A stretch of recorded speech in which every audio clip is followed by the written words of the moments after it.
Hello, let us understand the importance of selectable markers. Suppose you want to obtain insulin on commercial scale, so then you need to isolate the insulin gene and then you need to put it into the bacteria and allow the bacteria to grow in the medium. But the chances are that all the bacteria might not take up this insulin gene, so we need to identify the bacteria which has the insert or the insulin gene and the ones which do not have. So in this case, the selectable markers actually help in the identification of recombinants. That is, you can identify those bacterial cells which contain the insert or insulin gene. So what is the basic principle behind it? The basic principle behind this is insertional inactivation. So what does it mean? Let us see. Suppose this is the cell and you have this plasmid here, and this plasmid, it has a selectable marker. Suppose it is Lac Z gene. So what is the function of Lac Z gene? Lac Z gene basically produces a protein or an enzyme which is called beta-galactosidase. And you remember in class 11 you had studied about lactoperon where Lac Z gene was used.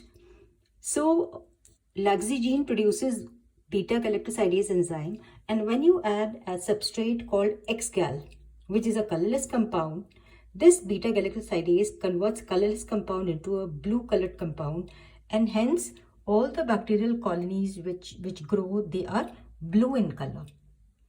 Now suppose I put this insert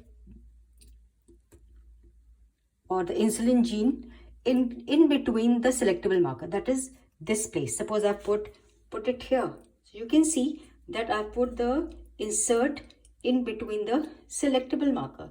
Now what has happened? This Lac Z gene has lost its property to make beta-galactosidase. So I have basically inactivated this Lac Z gene. And how? Due to the presence of insert. So that is why it's called insertional inactivation.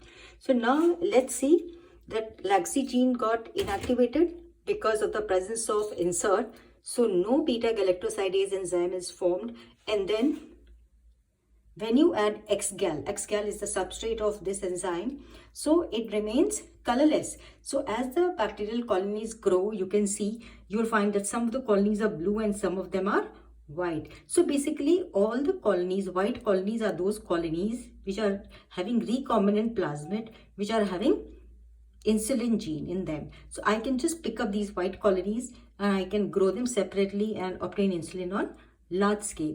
So I hope this concept is clear to you, and in the next video we'll talk about other methods also.